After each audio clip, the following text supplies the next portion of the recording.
विस्थापित 4 बच्चे पैदा करें, एक को विद्रोही बनाए। यहाँ से कोयला का एक ढेला भी आपको जो है बाहर नहीं जाने देंगे। इसीलिए आपको 4 बच्चे पैदा करने की आवश्यकता। अम्बेडकर जी पर जो है अनाप शनाप जो टीका टिप्पणी है उन्होंने किया, बल्कि ये जनता के पास पूरा पावर होगा कि जब राइट टू रिकॉल की पॉलिसी आएगी तो बिना 5 साल हुए ही जनता उसको उसके संवैधानिक पद से हटा सकती है। सभी को झारखंडी जोहार। और आप सभी से एक बात मैं शेयर करना चाहूँगा, जो कि डूमे के एक विधायक हैं जयराम माथुर जी, और उन्होंने एक स्टेटमेंट दिया है। उन्होंने कहा है कि विस्थापित 4 बच्चे पैदा करें, एक को विद्रोही बनाए। 4 बच्चे पैदा करने से क्या विस्थापितों की जो समस्या है उसका समाधान हो जाएगा क्या? और जो एक बच्चों को विद्रोही बनाया जाएगा, क्या उससे विस्थापितों की समस्या का समाधान हो जाएगा क्या? ये बहुत ही गहरापूर्ण तरीके से सोचने की आवश्यकता है, क्योंकि उन्होंने बहुत ही बेतुके ढंग से इस समस्या का समाधान निकालने की प्रयास की है।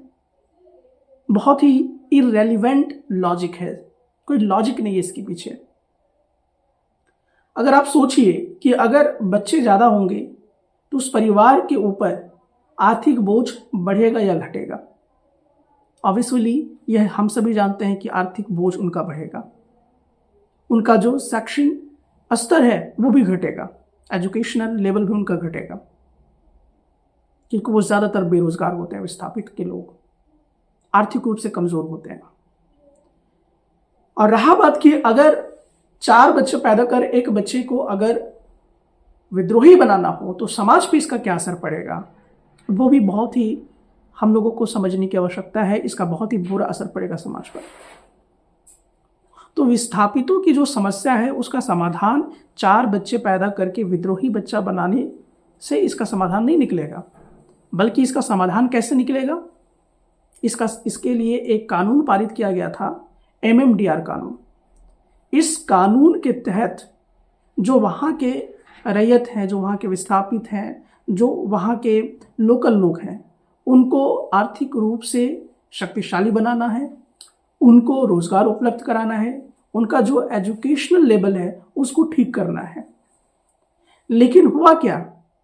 हुआ यही कि इस कानून को कमज़ोर किया गया और शक्ति के साथ इस कानून को बिल्कुल भी इम्प्लीमेंट नहीं किया गया।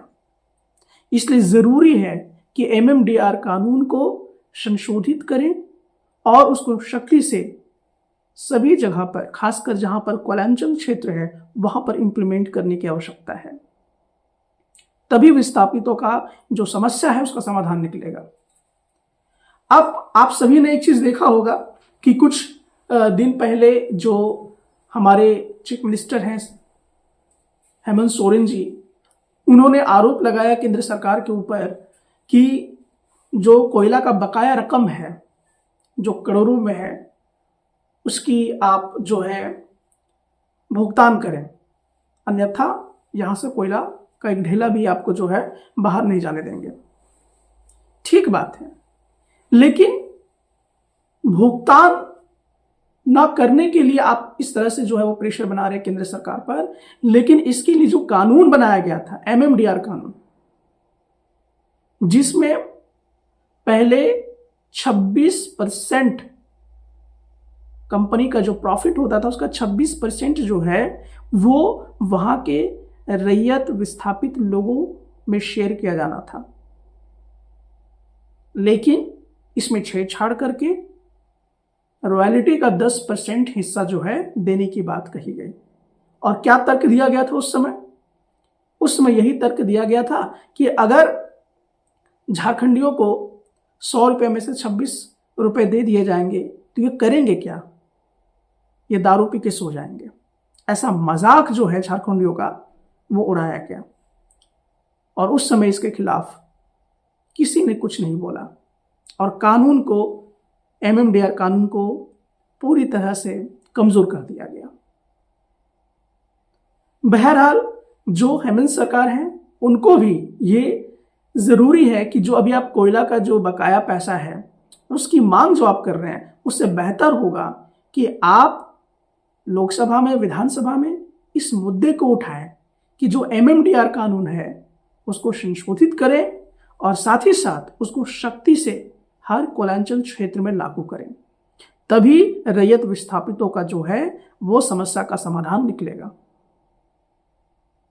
अब रही बात कि जयराम महतो जी दूसरी बात भी कह रहे हैं कि जितने भी विधायक हैं वो यहाँ के जो झारखंड के रहने वाले विस्थापित लोग हैं उनका समर्थन नहीं करते हैं, उनका सहयोग नहीं करते हैं, उनके अगेंस्ट में जाके काम करते हैं। इसीलिए आपको 4 बच्चे पैदा करने की आवश्यकता है। ये बेतुका सा तर्क है। अगर लीडर्स जिसको आप चुनकर विधानसभा में, लोकसभा में भेज रहे हैं और जनता के हित में अगर वो काम नहीं कर रहे हैं तो इसके लिए एक पॉलिसी लाने की जरूरत है। और वो पॉलिसी क्या है? राइट टू रिकॉल की पॉलिसी है। इस पॉलिसी के तहत ये जनता के पास अधिकार होगा कि जिस प्रकार वो वोट देकर अपने लीडर्स को विधानसभा में, लोकसभा में भेजते हैं और उनको संवैधानिक ताकत देते हैं, अगर जनता को यह महसूस होगा, ये जनता को लगता है कि वो जनता के हित में काम नहीं कर रहे हैं नेता लोग, या भ्रष्टाचारी हो गए हैं, या अनर्गल शब्दों का प्रयोग कर रहे हैं, जैसा कि आप सभी अभी देख ही रहे होंगे कि जो अमित शाह जी थे, जो हमारे गृह मंत्री हैं, उन्होंने भी अंबेडकर जी पर जो है अनाप शनाप जो टीका टिप्पणी है उन्होंने किया। तो ऐसे लीडर्स को उनके पद से हटाया जा सकता है और ये तभी होगा जब आप राइट टू रिकॉल की पॉलिसी लेकर आएंगे। और इससे या तो लीडर्स बनना छोड़ देंगे लोग, या तो जो इस तरह के लीडर्स होते हैं जो भ्रष्टाचार में लिप्त हैं वो ठीक हो जाएंगे।